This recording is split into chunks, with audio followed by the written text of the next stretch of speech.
Bodega Quietud.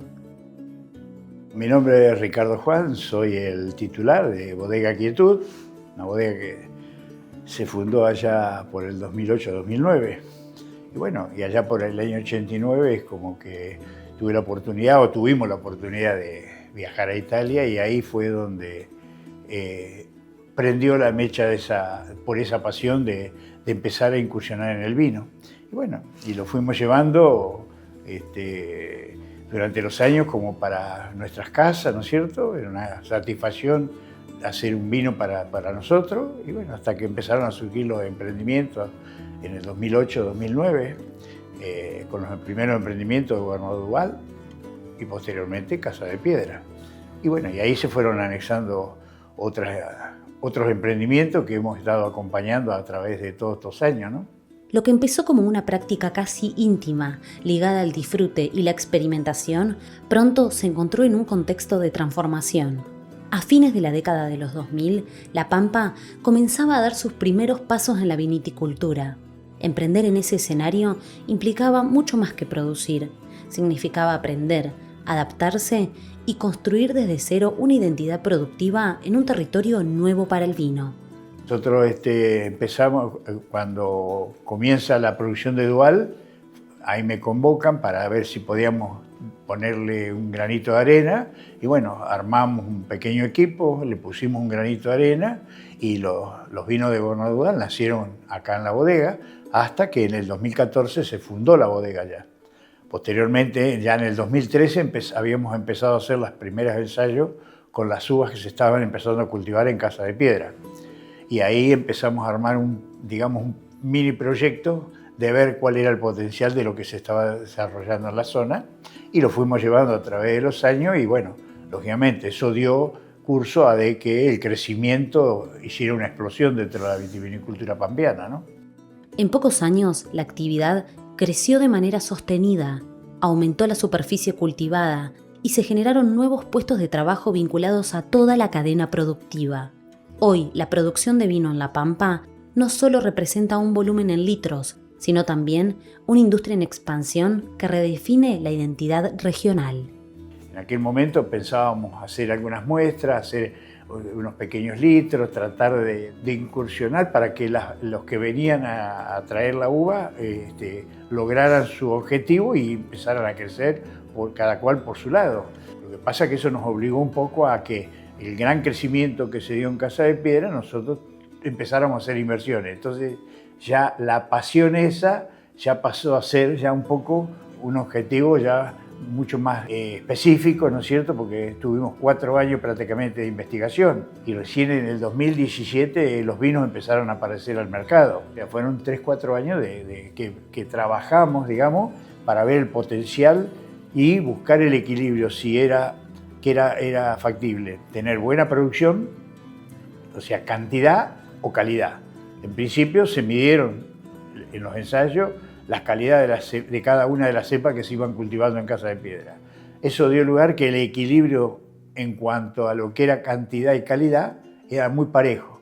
Entonces se dejó que el viñedo creciera de tal manera que, bueno, yo creo que fue sorprendente, y eso nos dio la posibilidad de poder empezar a traer cantidad de uva, ¿no es cierto?, para poder elaborar a su vez más vino. Tuvimos la suerte de que el crecimiento del viñedo nos diera la posibilidad de poder elaborar más cepas. Hoy, este año estamos aproximadamente en las 13-14 cepas. El crecimiento de los viñedos en Casa de Piedra no solo permitió aumentar la producción, sino también diversificarla. Con el tiempo se incorporaron nuevas cepas que ampliaron el perfil del vino pampeano, combinando tradición y exploración. Este desarrollo no fue aislado. Detrás de cada avance hubo años de ensayo, trabajo en equipo y articulación entre productores, técnicos y acompañamiento estatal. Un proceso colectivo que permitió sostener el crecimiento y consolidar una actividad que hoy forma parte de la identidad productiva. Ahí, se armó un equipo en su momento. Estaba el ingeniero agrónomo Enzo Mugnani con los directivos del ente. Se armó un equipo de trabajo y acoplado al equipo que yo tenía, mi enólogo que se acopló a eso porque yo creo que era un momento muy bueno de poder medir el potencial y la calidad. ¿Por qué? Porque en principio era buscar las inversiones en esa zona. Y hoy se han desembarcado importantes de la vitivicultura nacional, Catena Zapata, Cazón, varios. Y como eso, se dio un espectro en la zona que dio lugar a muchas cosas. Como creció la vitivicultura, ¿para qué? Para que la Pampa empezara a ser otra cosa en producción. No solo agrícola ganadera ni petróleo, sino también vincular la parte vitivinícola. Y me parece que estamos en ese sentido muy bien formados. Y eso contagió a otros sectores de la provincia de La Pampa, como el caso de Careufú, de Pichihuinca, Trenel, Hacha, y así se fueron dando pequeños emprendimientos, Telén también. El crecimiento de la viniticultura en La Pampa no solo diversificó la producción, sino que también impulsó su expansión en el territorio. Nuevas localidades tomaron la decisión de invertir en este nuevo producto, ampliando el mapa productivo. En este proceso, la articulación entre productores e instituciones permitió sostener una actividad que depende del equilibrio entre recursos naturales y desarrollo técnico.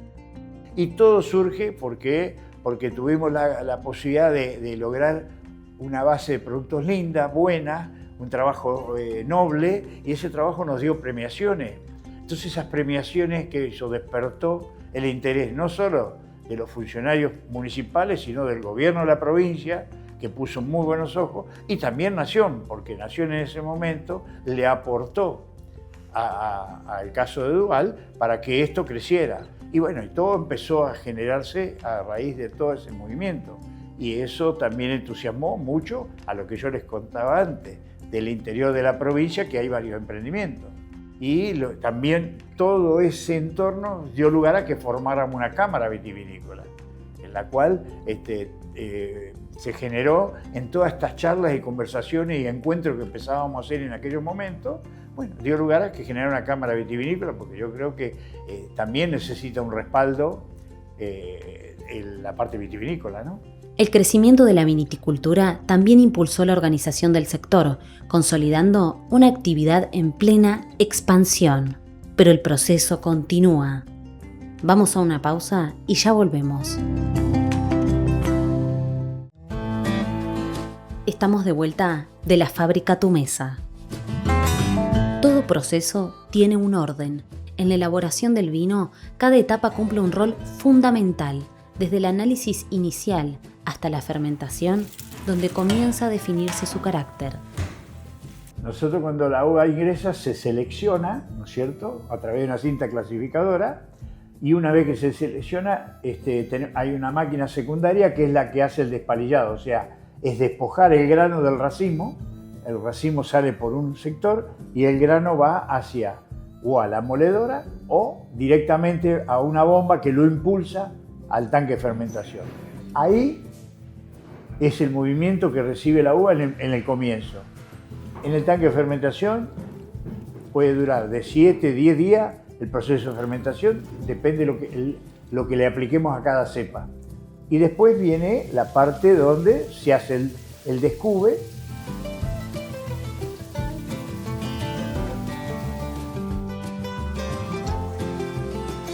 y el prensado. Que ahí tenemos el vino propiamente dicho, la base del vino propiamente dicho.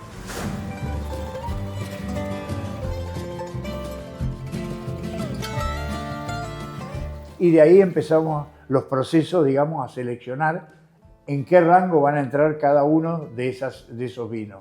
¿Por qué?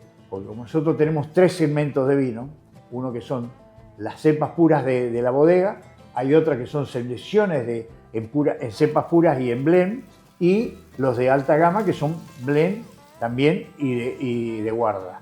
Entonces hay que empezar a seleccionar porque a medida que un vino va creciendo, lo va subiendo, digamos, de categoría, por así decirlo, para que se entienda, y lo vamos guardando. Y ahí empieza el trabajo, va a la barrica, donde puede estar de 12 a 18 meses. Nosotros tenemos barricas de primer uso, segundo uso y tercer uso. Normalmente en el primer año el 40-50% un vino lo absorbe y después ya empieza en un segundo año, hay que estirar los tiempos para poder mantener una línea de otorgamiento de aromas y sabores. Y depende del tipo de barrica que se utilice. Después de su paso por la barrica, donde el tiempo, la madera y el vino construyen su perfil final, el proceso vuelve a enfocarse en el control y la precisión. Cada decisión, desde el tipo de barrica hasta los tiempos de guarda, define aromas, texturas y sabor. Pero todo comienza mucho antes. Desde el ingreso mismo de la uva a la bodega, el objetivo es preservar su esencia. El uso del frío en la molienda permite controlar la fermentación desde el inicio, respetando las características de cada cepa y guiando el proceso hacia el resultado ideal. Cada uva que ingresa a la bodega, lo primero que hacemos en la molienda es frío. Frío, frío, frío. ¿Para qué? Para poder empezar a trabajar la cepa como pretendemos nosotros que debería ser si la pudiéramos cosechar acá a la vuelta. ¿Qué tiempo es? Los tiempos varían. Los vinos blancos, los rosados, son los primeros que en realidad terminan. Un vino que va a guarda, nosotros hacemos una fermentación secundaria, que es una fermentación manoláctica. ¿Por qué? Porque eso le va a dar protección al vino a través del tiempo que nosotros queremos, que es muy distinto al caso de un vino tinto. Un vino tinto puede tener en el tiempo, con buena estructura, mantenerse, ¿me entendés? Con una buena guarda, todo eso se puede mantener. Y los tiempos es variable, hay cepas que se terminan un poquito antes, otras después. Normalmente nosotros, los vinos tintos nuestros, que se procesan un año, mínimo un año, de ahí a 2 años para salir al mercado. El caso de los vinos blancos son aproximadamente los normal, entre 6 meses ya puede salir al mercado. Un rosado también. Y ahora solo queda esperar. Los tiempos del vino no son exactos. Depende de la cepa, del estilo buscado y de las decisiones del equipo enológico. Mientras los tintos requieren procesos más largos de elaboración y guarda, los blancos y rosados permiten salidas más tempranas, conservando frescura y expresión. Pero más allá del tiempo, todo comienza con una etapa clave: la selección de la materia prima. La calidad del vino se define desde el primer momento cuando la uva ingresa a la bodega y cada lote es evaluado y clasificado. Apenas se procesa la primera uva, se hacen todos los estudios de todo el potencial que tiene, azúcar, pH y acidez que trae la uva. En base a eso aplicamos el proceso que vamos a hacer en la fermentación, que dura aproximadamente, puede ser 7 días, 8 días, 10 días, depende de la variedad, porque todo está regulado en función del frío o el calor, de la temperatura con la cual se fermente. El blanco, cuando se prensa, lo que se saca es el zumo o el jugo. Nosotros lo que hacemos es estabilizarlo y lo ponemos a fermentar, solo el jugo. Y hay una diferencia. Los vinos blancos se fermentan a baja temperatura, puede ser 13, 15 grados, es regulable. En cambio, un vino tinto se fermenta entre los 26 y 28 grados, depende. Puede ser un poquito menos, eso lo adopta cada uno, o sea, hay muchas maneras. Yo hablo de lo que nosotros procesamos y aplicamos en la bodega. El rosado, ¿cómo se logra? Nosotros, por ejemplo, traemos una uva Malbec, vamos a hacer una cepa. Traemos Malbec, cuando hacemos la molienda ponemos en el tanque. Automáticamente lo que hacemos por las canillas de extracción de muestra, empezamos a sacar muestras. Cuando consideramos que el entorno de esa masa que está dentro del tanque empieza a tomar un determinado color que vemos que se asemeja a un rosado que nosotros pensamos que puede ser el punto, lo que hacemos es lo que denominamos sangrado, o sea, es sacarle líquido, le sacamos a ese tanque, le sacamos líquido, con esa pequeña color. Lo ponemos aparte y lo fermentamos como si fuera un vino blanco. A baja temperatura igual. Y ahí sale un vino rosado. Cada cepa aporta una identidad propia, aromas, sabores y matices, que el proceso de elaboración busca preservar y potenciar. La fermentación, en este sentido, no es una etapa técnica, sino un momento clave donde se define el perfil del vino. Un equilibrio entre técnica, tiempo y sensibilidad que transforma la materia prima en identidad. Nos vamos a una pausa, ya volvemos. Estás viendo De la Fábrica a tu Mesa. En los comienzos la técnica era limitada y el proceso casi artesanal. Era muy poca la técnica que teníamos para aplicar. Más de hacer una medición con mostímetro, que era medir los gramos de azúcar que transformaba día a día de azúcar en alcohol. El mostímetro mide los grados Boumet. Los grados Boumet cada grado Boumet significa 17 gramos de azúcar. O sea, si yo pongo a moler una uva, coloco el mostímetro y vamos a decir, me da 12 y al otro día me baja a 10,5, me está bajando 1,5. Quiere decir que me está transformando alrededor de unos 20 y pico gramos de azúcar en alcohol. Y así voy viendo diariamente. Esa es la historia que ustedes lo van a poder ver en los tanques, la historia clínica donde día a día nosotros tomamos la temperatura y medimos, ¿tá? Hasta que llega un punto que, lógicamente, el mostímetro deja de funcionar. ¿Por qué? Porque ya prácticamente no te mide cuando es poco el azúcar. Y ahí hacemos laboratorio. El laboratorio nos va a dar exacto cuántos gramos de azúcar tiene. Y el momento que es descubar, que es lo que ustedes vieron cuando se hace la extracción del líquido y se separa la masa que va a la prensa, ¿tá? Ese es el descubre.